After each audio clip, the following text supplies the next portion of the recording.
yang menjadi pertanyaan. Nah, sebetulnya yang dalam supervisi ini yang wajib menjadi supervisor itu adalah kepala madrasah. Itu yang wajib. Tapi dia bisa dibantu oleh guru senior dan juga bisa dibantu awalan oleh pengawas gitu kan. Hanya pengawas hanya sebagai pendamping saja. Itu yang pertama. Yang kedua, Bapak dan Ibu, nah dalam supervisi ini memang sudah ada program, jadwal dan lain sebagainya. Dan guru itu hanya satu kali disupervisi, ya hanya satu kali. Misalkan oleh pengawas atau kepala madrasah atau guru senior. Tapi yang lebih utama itu dengan kepala madrasah. Jadi tidak sampai guru itu 2 kali disupervisi. Karena supervisi yang sekarang itu diharapkan berbeda dengan supervisi zaman lama, Pak. Jadi yang namanya supervisi itu harus humanis. Jadi sekarang itu tidak ada lagi yang disupervisi, tidak ada lagi yang mensupervisi. Itu disebut teman dalam pembelajaran. Jadi diawali dengan masuk yang bersama-sama, nanti si supervisor itu membantu guru dalam pembelajaran. Misalkan dalam pembagian soal atau pembagian angket atau pembagian kertas atau apapun, supervisor itu harus terlibat. Supaya apa? Supaya guru dan siswa tidak stres, Pak. Jadi kalau ada guru, ada siswa, tiba-tiba supervisor duduk di belakang memperhatikan guru mengajar. Nanti gurunya stres, siswanya juga stres.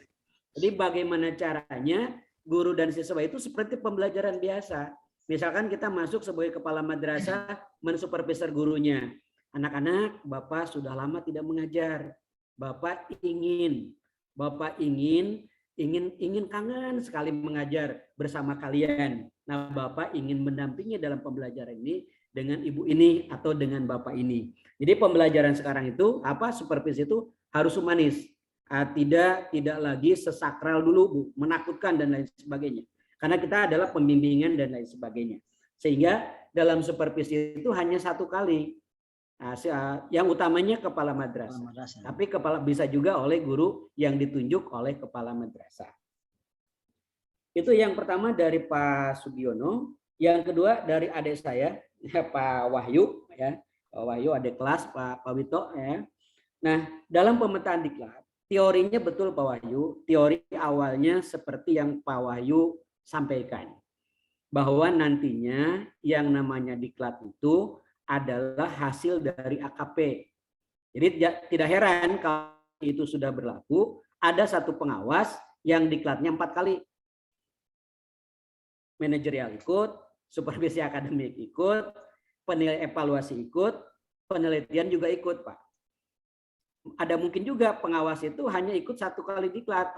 Pas dilihat nilainya, ternyata yang tidak mastery learning itu pada waktu misalkan di supervisi akademik, maka yang di diklat itu supervisi akademik. Itu konsep lama, Pak. Konsep yang kita bangun itu dulu seperti itu. Nah, ternyata di hasil AKP kemarin itu hasilnya tidak sesuai dengan harapan. Nah, kalau tidak salah jauh dari harapan, Pak. Rata-ratanya jauh dari harapan. Oleh sebab itu maka setiap Pokjawas mengajukan untuk diklat, walaupun kemarin diklat pengawas itu belum seperti diklat yang sebetulnya, karena memang modul-modul ini belum didiklatkan, Pak. Belum ada paspropnya, belum ada pasdanya. Jadi kemarin pengawas itu bagaimana mendampingi PKB guru. Nah, yang kemarin itu diklat yang kemarin itu adalah bagaimana pengawas mendampingi PKB kepala madrasah dan PKB guru. Karena PKB pengawas belum, Pak. PKB pengawas belum. Jadi kita untuk misalkan pasprop untuk itu belum ada. Pasda juga belum ada untuk ini. Oleh sebab itu kemarin pengawas itu hanya terlibat pada bagaimana dia melihat PKB guru. Jadi idealnya Pak Wahyu seperti itu. Jadi idealnya dari AKP itu akan terlihat pengawas yang akan didiklat. Dari data ternyata hampir semua pengawas didiklat untuk empat kompetensi itu, Pak. Jadi hanya sedikit, misalkan supervisi akademik hanya sedikit yang lulus. Yang di atas 80 itu hanya sedikit. Mungkin Bapak dan Ibu peserta di sini sudah tahu nilainya, gitu kan? Yang manajerial juga yang di bawah yang 80 ke atas juga amat sangat sedikit. Oleh sebab itu kegiatan PKB kemarin itu mengajukan, dan memang PKB kemarin belum kepada PKB kompetensi keempat pengawas ini. Itu yang dari Pak Wahyu. Yang ketiga dari Bu Arini Kudus di SK Dirjen tentang apa? Tentang memang di situ Bu di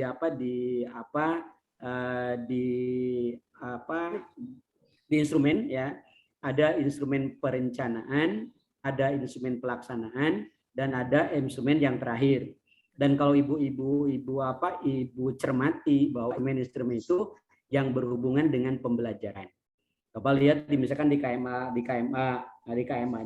Bapak lihat misalkan perencanaannya itu berhubungan dengan bagaimana strategi pembelajarannya, bagaimana misalkan metodenya segala macam, itu yang berhubungan dengan pembelajaran. Semuanya kalau kita melihat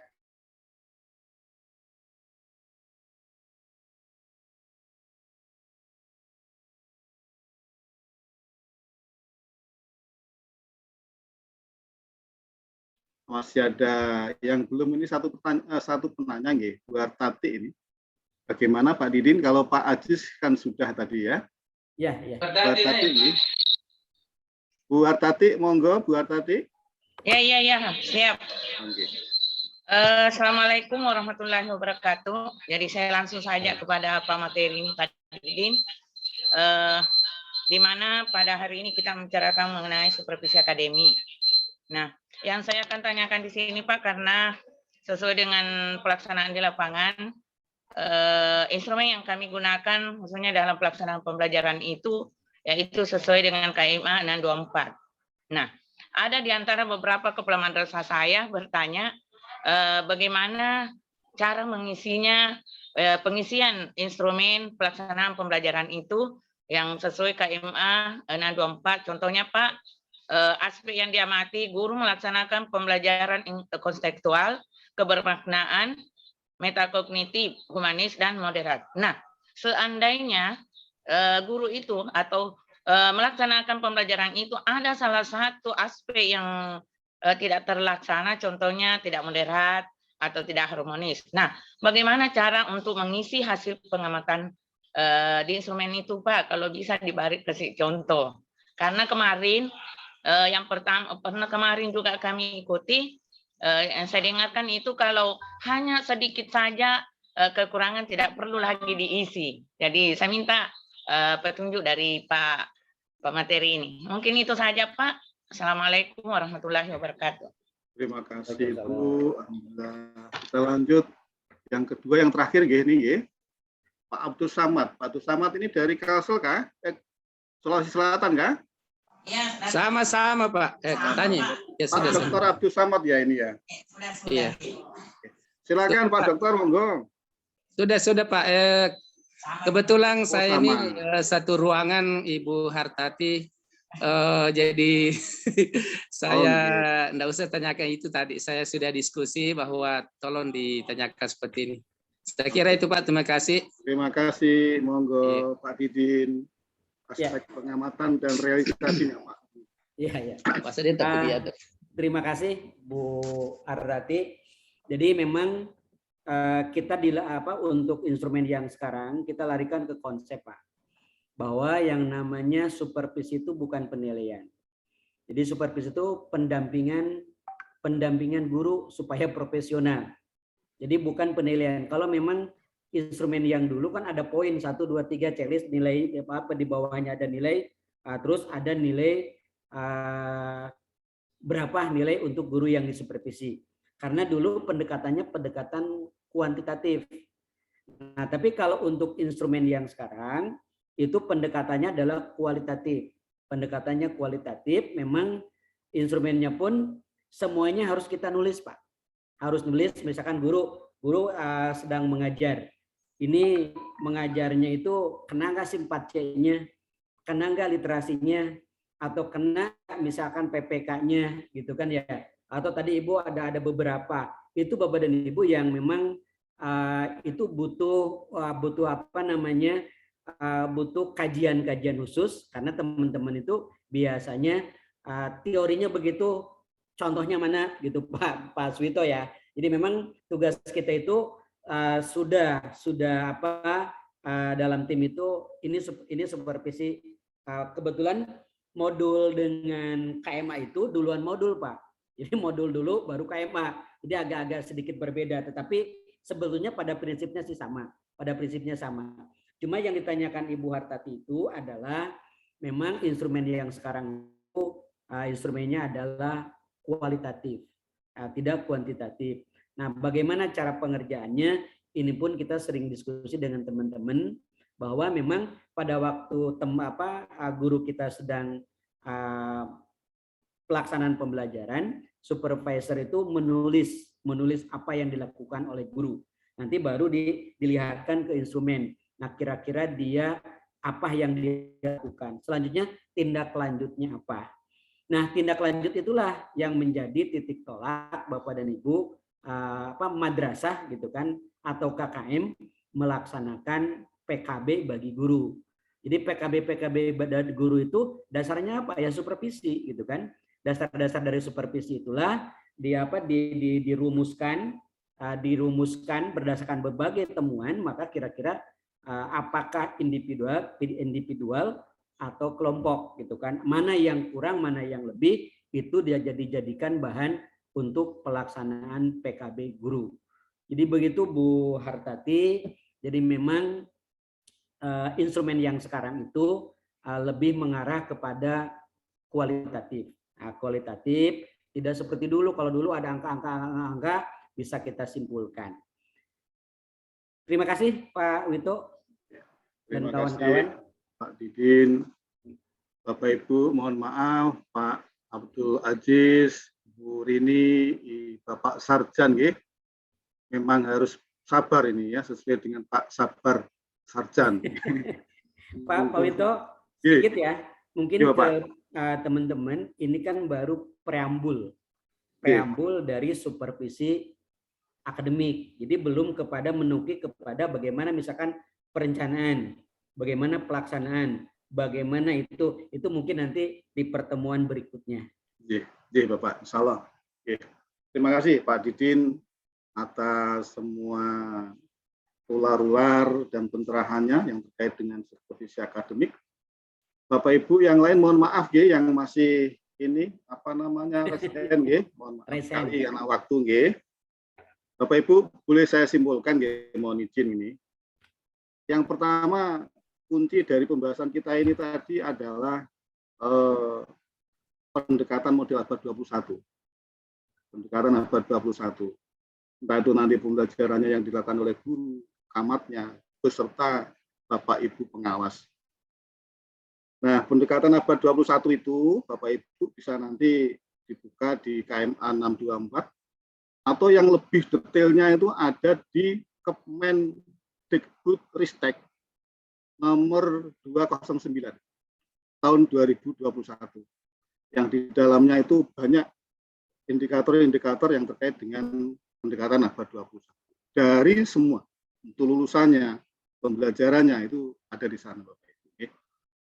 Kemudian kalau kita simpulkan yang paling akhir adalah ini semua tanggung jawab daripada pengawas. Tadi pengawas yang hebat akan mampu membentuk guru dan kepala sekolah yang hebat. Monggo dari itu tanggung jawab dari kita semua, dari Pak Jawasnas, Pak Didin, monggo niki panggil, kemudian Pak Jurni, ini adalah harapan kita semua. Monggo kita siapkan ke depan.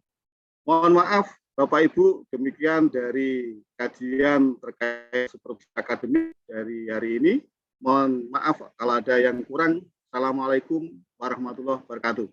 Waalaikumsalam warahmatullahi wabarakatuh. Pak Lukman, monggo.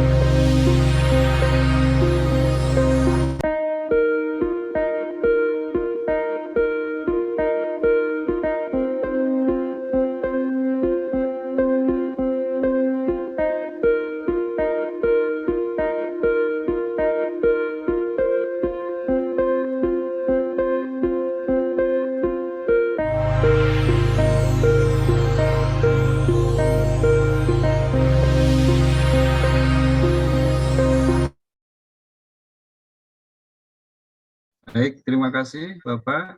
Pak Haji Didi Nadia, terima kasih. Pak Suyito juga terima kasih.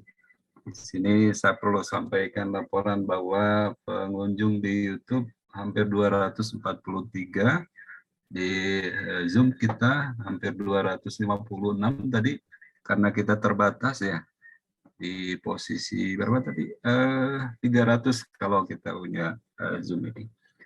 Jadi mohon maaf apabila mungkin pada kesempatan ini Bapak Ibu, kami dari Pokjawas Madrasah Nasional belum bisa mengakomodir ya semua pertanyaan Bapak Ibu. Nah, memang ya inilah keterbatasan Bapak Ibu ya.